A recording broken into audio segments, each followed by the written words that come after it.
What is up, everybody? You are checking out the Uncensored Pro Wrestling Podcast. I'm your host, The Hot Commodity, joined by my friend and co-host. Introduce yourself, sir. Chris, you already know the deal. Talking about some AEW. I got my tickets to go in November 20th. I'm not going to disclose that location until that time comes, in case one of you fuckers try to be weird, because I like to clip this on Twitter. But I will be at AEW in November, and I I will. noticed And there was a different name, and I was like, wait a minute, what's happening? I don't use. I use my real name now. Yeah, you're using your Um, real name for I Twitter use instead of Chris. I use Chris because I'm inspired by Chris Jericho. Christian. Gotcha. So, but I I'm guess gonna I start. want to do more like reporting. So Robert's my real, All right. You or gotta make Roberto. Roberto's my real name, but Roberto my people call Clemente. me Robert. So Roberto. that's why I'm dead ass. Really? Yes, Roberto Clemente? yes, Well, there you go. What's your last name? Mariah. I'm not disclosing my government name. Come on now. Well, my name is fucking Tiddlywinks and La La and Poe from fucking Teletubbies. No, I'm kidding. No, some real shit though. My middle name is Roberto because of Roberto Clemente. What? I said my middle name is Roberto because of Roberto Clemente. That's awesome. That's no bullshit either. There you go. Yeah, but what's your first name again? Fucking Jackson. I thought your first name was Rob. Then you just said your It's middle name. Robert. I know. I told you it's Robert. So it's Robert My name is Roberto. Jose Andres Gonzalez Rodriguez Gomez. You just said that your middle name was Roberto I Clemente. changed my mind. Okay, well, cool. It's Well, whoever Jose. the fuck It's you are. it's Jose Andres Gonzalez Gomez Rigo. Okay. So what No, should I'm I kidding. Yo, refer to you I'm just kidding. as? Yo, it's Chris. You already know the deal. No, your name is Robert. Isn't that your fucking name? Rob Robert Cruz. All right, we'll go with Robert Cruz. Hi, Rob. Nice to meet you. So yes, No, I'm just kidding. It's Chris. You guys already know who I am. I've been doing this show for a long time. Chris. That's his like. You know what though? It's like fucking like Braun Strowman. His real name isn't Braun. Like Chris is your wrestle name. Chris Wrestle is my T. wrestler. Yeah, Wrestle TV one.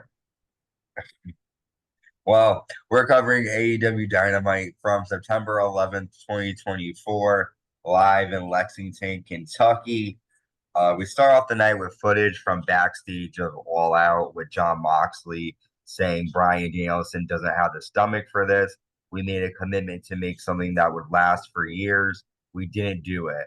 All I see are out of control egos in AEW. Bryan was always our mentor's favorite. I ain't no villain or hero. Is I'm my the one. TV loud in the hold up? Sorry, hold up.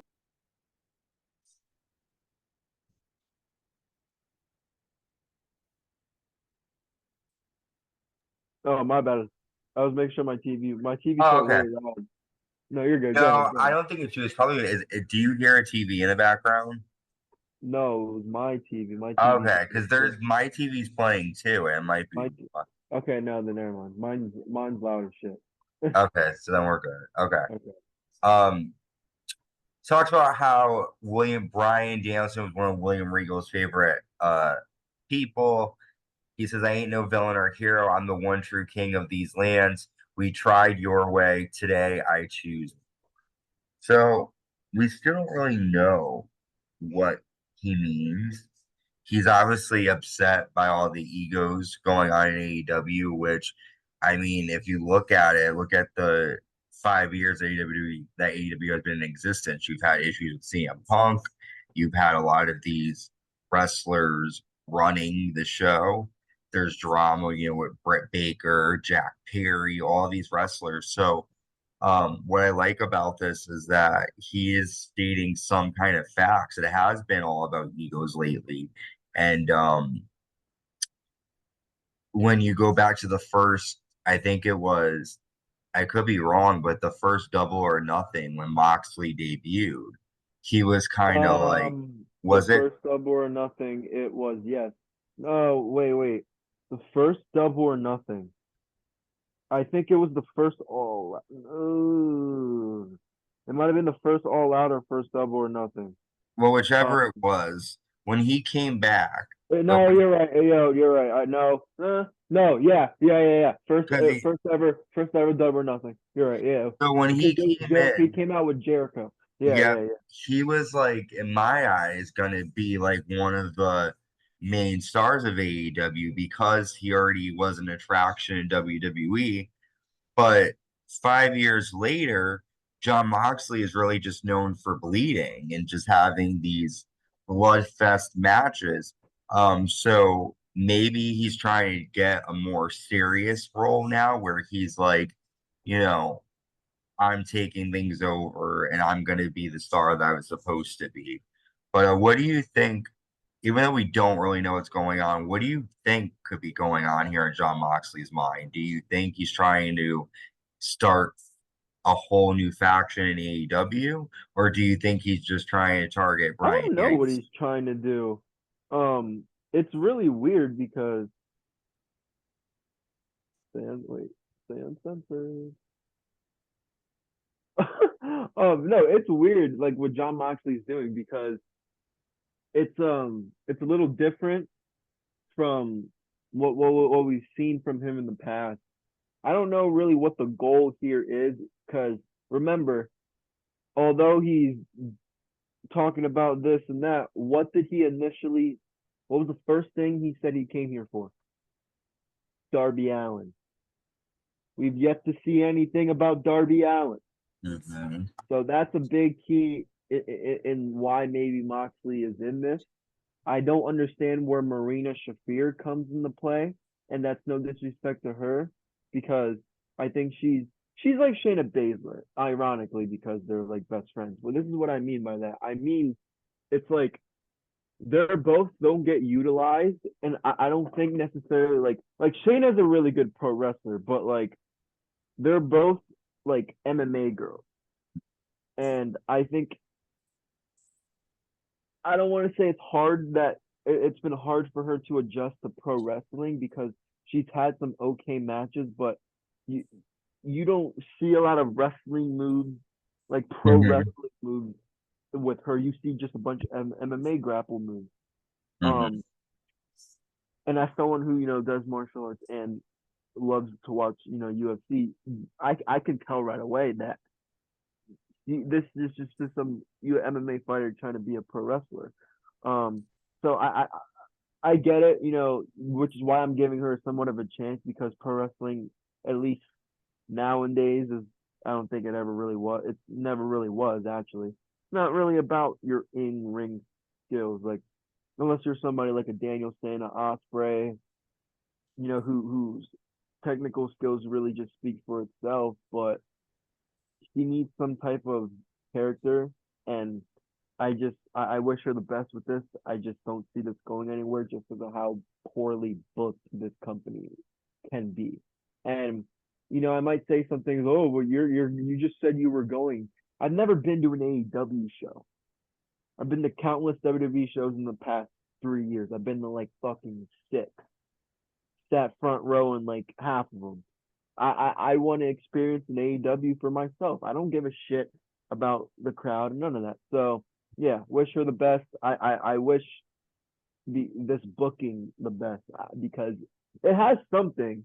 Because Moxley, a lot of people, and I know I'm just yapping, but I just don't get how a lot of people like Jon Moxley, but a lot of people do.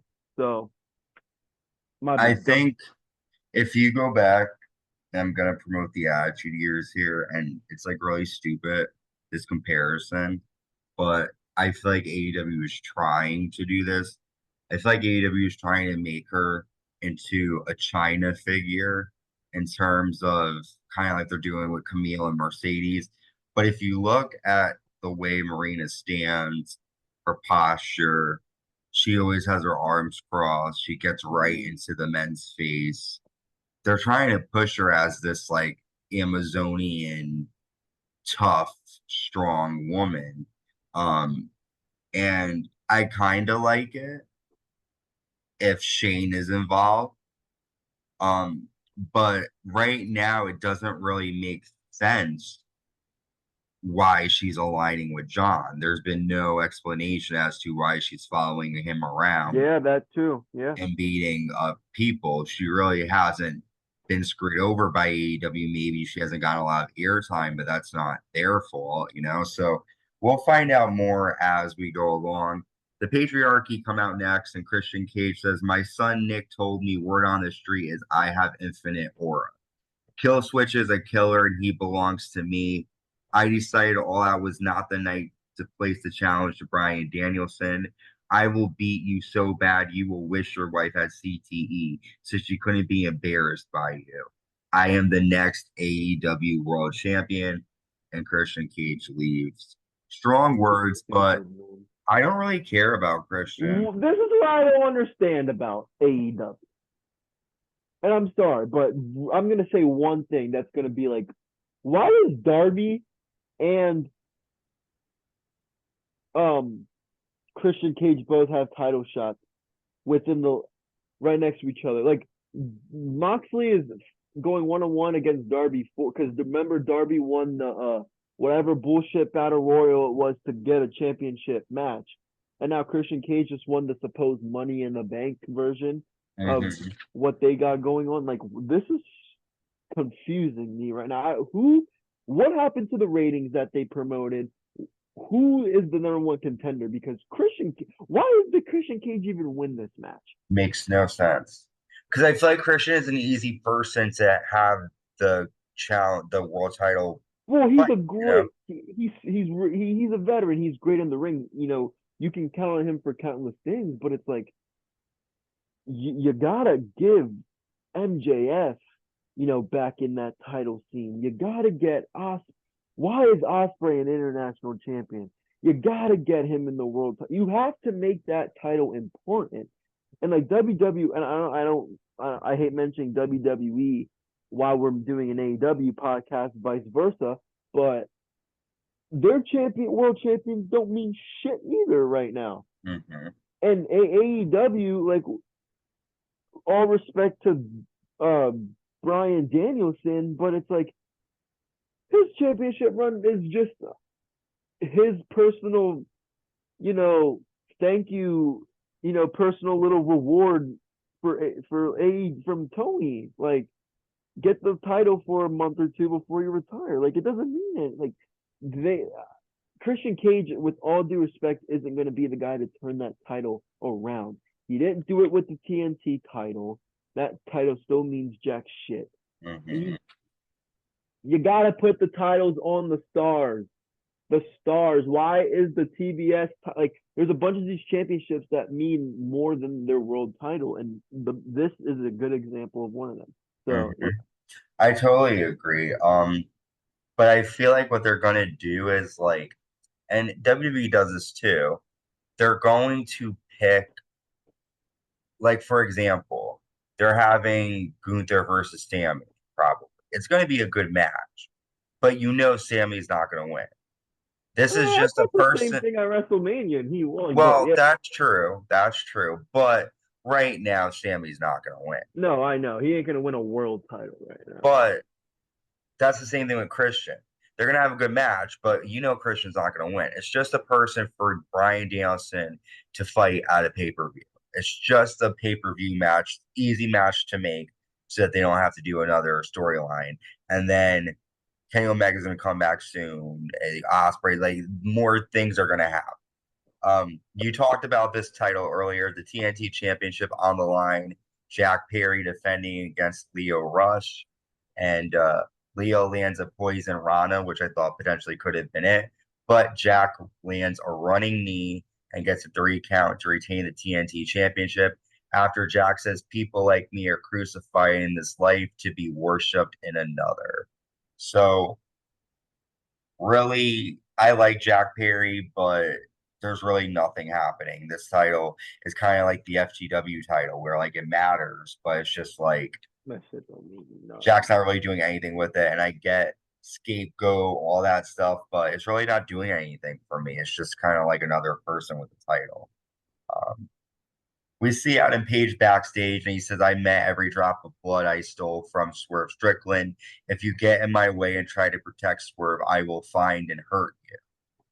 Evil Uno tells Adam Page he doesn't know who he is anymore. And then Jeff Jarrett confronts Page and tells him he will regret the day that Page touched Jarrett's wife. Well, Adam Page destroys Jeff Jarrett backstage. And that's pretty much it. What do you think of Adam Page on this sort of like rampage, like attacking everybody? I just don't give a shit about Adam Page anymore at this point. Yeah. Adam Page is the worst AEW champion of all time. He's the worst champion the company's ever had. And the reason why I'm not a fan of Adam Page, especially right now, is because first off, I will admit he's more likable than most of the elite guys. But with Adam Page, he is just he really thinks he's like here in AEW when he doesn't realize he's the reason why their biggest star essentially is not there. And I know the whole Jack Perry thing comes into play, but he has such a big fucking mouth where he thinks, oh, I'm on national TV, so I made it. And he just can go out there and do and say whatever the hell he wants without thinking, without realizing that it's going to be or sound dumb. That essentially caused the biggest star in pro wrestling to walk out. Thank you. Thank you. Like, he needs to just take a break, switch something. I like the heel in the sense that, you know, it's supposed to make me hate him. That's his job because he's a heel. But he's just, when this personal shit gets out about some of these wrestlers, and that I think it's true. You just please respect. What the fuck am I supposed to think? I get it. Obviously, I don't know these people personally, but a lot of these people's personal shit are getting leaked. So you start to have a different thought. I get it. Like, I felt that way about the Usos for a little bit. Next up, Kommander and Private Party come out, but they are destroyed by Pac, Cluadio Castganoli, Marina Shafir, and Jon Moxley. Pac says, we've been patient. This company is broken. We are inevitable. I've been lost for long, but not anymore. Now I have a purpose. This company is ours. So before we go to our first break, any thoughts on this? Like, what is Pac upset about? Like, what's happening here? Pac I don't understand why he was thrown in this. I don't understand. He got thrown into a random match with Will Ospreay. Pac doesn't mean anything. He's just like Malachi Black, dude. Like, two amazing fucking wrestlers who sadly just don't mean shit because they're booked horribly. They sure are. We'll cover this quick and then we'll go to our first break. Ricochet taking on Sammy Guevara. Ricochet gets the win, and this is a good match. This was a good match. Sammy jumps off the top of the tunnel with a moonsault on Ricochet. Ricochet lands Vertigo to get the win.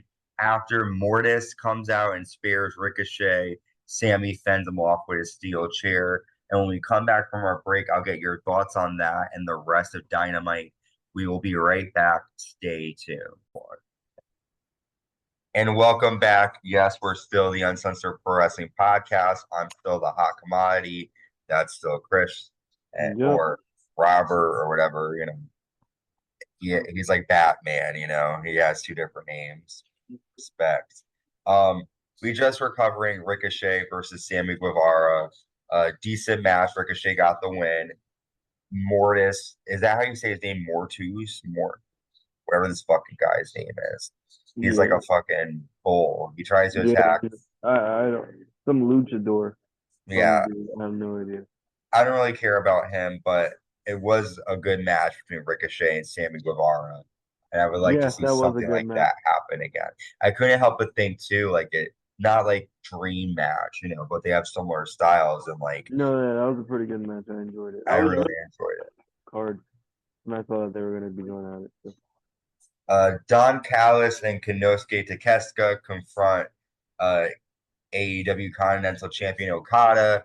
Okada says Takeshita will not be champion, bitch. So we're gonna see these two guys end up fighting.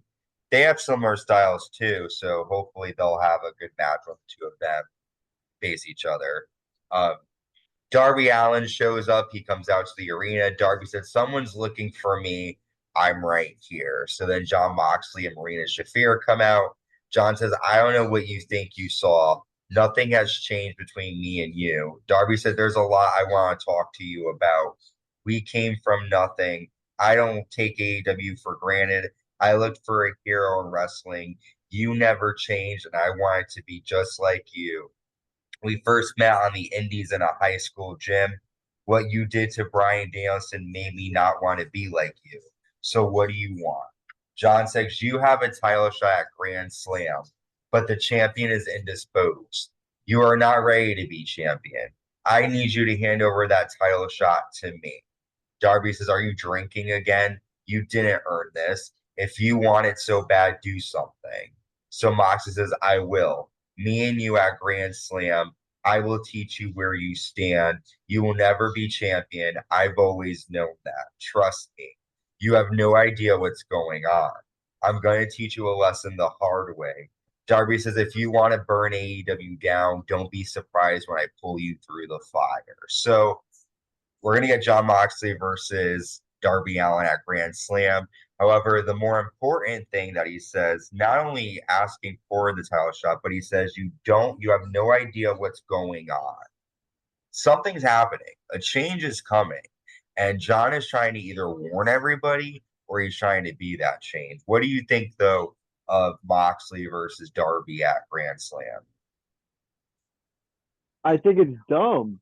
Why does Moxley want to come in and take his title match?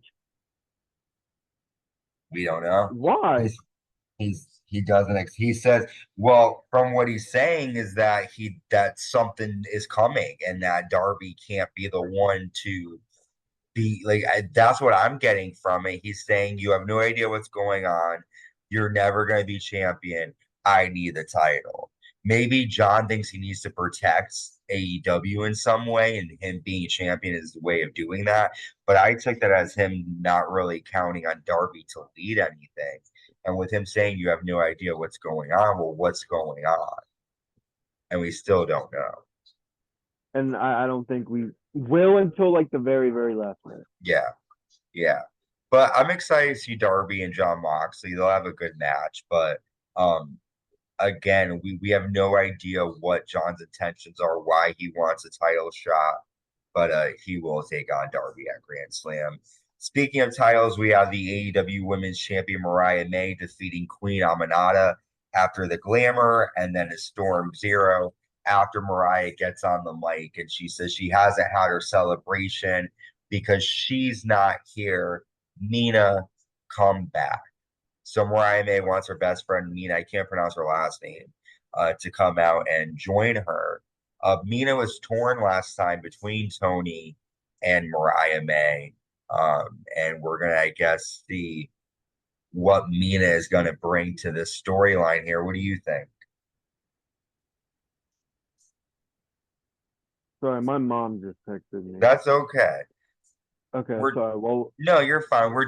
My question for you is what do you think Mina Shaka, whatever the fuck her last name is going to bring to this storyline with Mariah May again? Because Mariah just said she hasn't had a celebration she's because just there for the comedy. I don't know too much about her. I don't know too much about her. So I really don't know. I just know they were a group in Japan and maybe she wants Mia to help her take on Tony Storm. I don't know, but Tony's been gone since she lost the women's title, and Mariah May continues to hold off the celebration. We then see the learning tree. They defeat Jobbers after Chris Jericho brags about his jacket that Orange Cassidy ruined. He wants Orange to pay the money for it. He then has Orange Cassidy's backpack with them, and he says, "I found a pic of you with your former best friends. You're still obsessed with friendship. There are no friends in wrestling. Pay me my money." Orange Cassidy shows up on the Titantron, and Orange says, "My boys are bringing your cash." And we see Kyle O'Reilly and Mark Briscoe drive up almost with like a what would you call this? It's like construction like type car, like what would you like a tow truck? I don't know. But they had a bunch, not a tow truck. What would you call this type of vehicle? It was like a you push dirt with it. Like a Like forklift, a tractor, yeah, like a kind of. tractor. Yeah. He came out and it was filled with coins, and Orange Cassidy dumps the coins in Chris Jericho's new car. Jericho freaks out. This gave me Attitude Era vibes with Stone Cold pouring the concrete and Vince's car. But I don't care about Orange Cassidy and Chris Jericho. I didn't care when they fought back in the day, and I don't care about it now. Why do you think they're bringing the storyline up again? It's like been 2 years since Cassidy ruined the jacket. What do you Yeah, I think? don't know. I'm not a fan. I feel like they just Oh, have I'm not nothing for either. Jericho to do. So they're like, just have a match with Cassidy again. This is interesting though, and we're gonna talk about this. Nigel McGuinness comes out. Nigel says, I believe an event like Grand Slam should have a champion compete. How many years I had to watch Bryan Danielson's career on the sidelines. I was an afterthought on his success, which should have been mine. Bryan Danielson is afraid of me, afraid of the one match everyone wants to see, but Tony Khan is not afraid of it. At Grand Slam, it will be Bryan Danielson versus Nigel McGuinness. I can guarantee you Oasis will play me to the ring, but will Bryan Danielson join me in the final countdown or the final match of the American Coward? The ball's in your court. So here's my question. I like this. I do like Nigel McGuinness. I think they're going to have a great match. But Jon Moxley just said that Bryan Danielson was indisposed. So why are they even going to have, if Bryan is healthy to compete, why not have him fight Darby Allin if Darby was supposed to challenge him? Why are you going to make him fight? It doesn't make sense. The whole point of Darby and John fighting at Grand Slam is because John said Bryan Danielson can't compete. Hmm. So are we going to get Bryan versus Nigel at the show? I Or hope is, so. They can't look. They cannot advertise this. They cannot say all this shit without having to go forward with it. I mean, how would they not? I hope so, but it just doesn't make sense. I mean, a normal fan's gonna say, "Well, Bryan can compete. Why would Darby even want to fight Jon Mox if Darby already has a shot and he's guaranteed it, and he's supposed to compete against Bryan? Why is Bryan gonna fight someone else?" It would be like if Roman Reigns was fighting Cody Rhodes, Roman got injured, and then they're like, okay, Roman's not injured, Cody's gonna fight AJ, but Roman's back, and now Roman's gonna fight Solo. Like it makes no sense. Like, why are you even gonna have two people compete for a title when there's already a guaranteed match? I don't know. I do like Nigel McGuinness. I do think they're gonna have a good match though, but it just doesn't make sense. The AEW Tag I mean, Champions. to Go be ahead. fair, to be fair with this match, it's nostalgic for a lot of Ring of Honor fans, like Yeah, OG Ring of, and I think it's gonna be fun. I'm excited for it. I just hope they actually go through with it, which I and think they will, because they can't do all this stuff. They're really advertising the shit out of this match. Like AEW like they have to go through with this. I think this is just a thing to get people talking. Oh my God, is he gonna show up? Is he? It's just to get people talking. Because if he actually doesn't, then that's gonna be a big slap.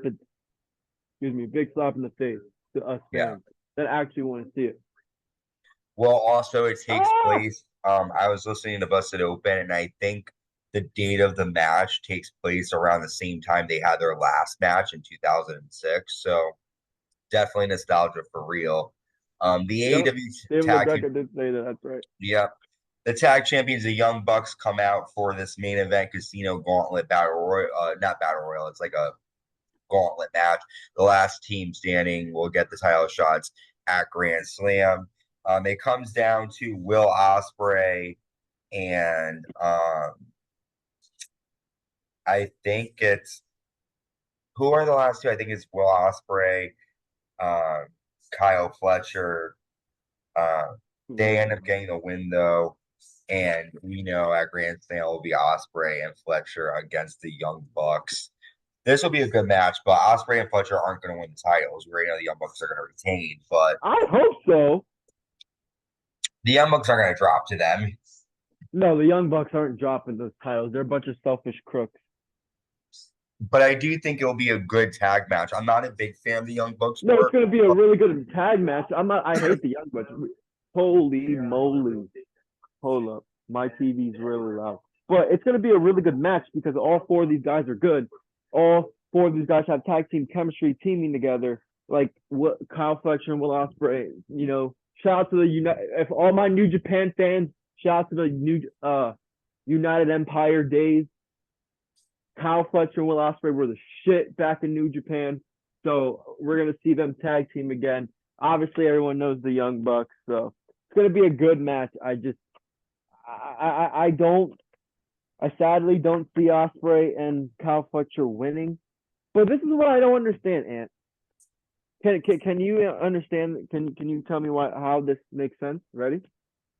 Do you remember a couple weeks ago on Dynamite or it was either a Dynamite or a Collision, and Will Ospreay is backstage with Takeshita, Don Callis, and Kyle Fletcher, and Will Ospreay goes up to Don Callis and goes, "Hey man, I don't want to be a part of the Don Callis family anymore. Like I'm kind of doing my own thing."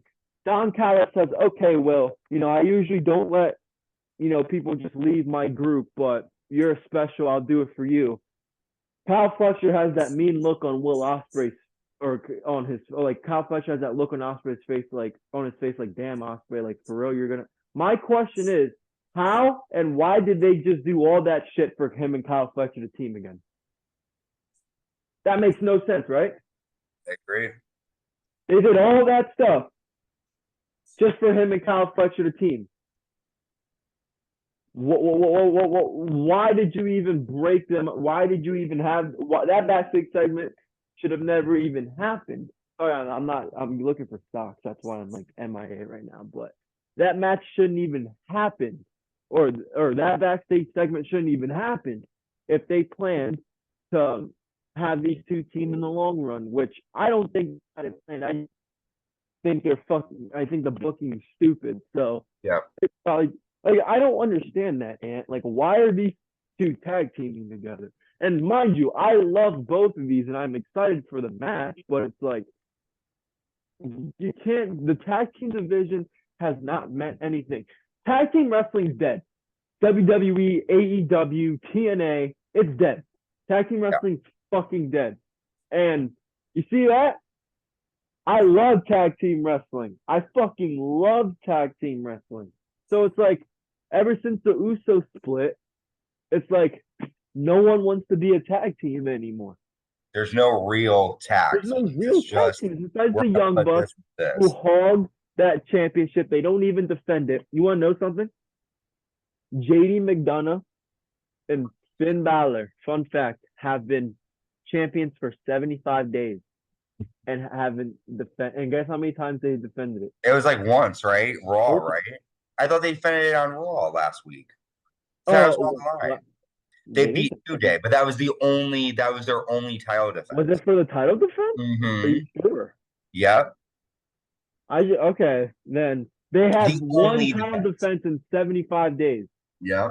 Because I saw the stat I saw was because Michael told me that comment. He said that they've been champion for over 7. This is their first defense. Okay. Yeah. I haven't ever since football started. I like WWE. Like no, like I don't know. Like it's not like WWE's not. It's not that I'm not interested in like wrestling or like WWE. It's just like they're going to Netflix. Like I don't know if it's because they're coming back to my hometown. It's like I'm really debating if I want to go, but it's like AEW is also coming the month after, and it's like, dude, I've seen like I don't know why I'm talking about this, but I made like yeah. So like that's why it's just like, Hopefully it gets better. I mean, I didn't even know that Kyle Fletcher and Will Ospreay were a team. I know that they fought on Dynamite before, so I was kind of. They're literally not a team. That's the thing. Well, at least they were together in And All Japan, New whatever Japan, Japan. yeah. So at least there's some history. But again, if you're not a fan who watches They're that, you're best not gonna friends. They're like the male version of Mercedes and Sasha. know. Okay. Okay. Like they're best friends. Like they slept in each other's house. Like Will Ospreay when he's in the States, when he's in America, stays with Kyle Fletcher and Sky Blue at their house. So like, that's how close they are. We get good facts here. Well, that is it for our coverage of AEW Dynamite. We've got That was the main event. Oh my god, I forgot. Yeah, that was That weak. was the main event. Weak Yep. show, guys. Week. I do agree. Not a lot of good Sorry, stuff. I'm kind of like standing and moving everywhere. I've been sitting on a chair at school for like 6 hours straight. I need to stand up. That's all right. Move around. We've got Raw, SmackDown, Bad Blood's coming your way. Attitude Years is still in full swing. We're in season 3. We're watching 2000 right now, so a lot of good stuff coming your way with that. Keep on checking us out. Stay safe and stay uncensored.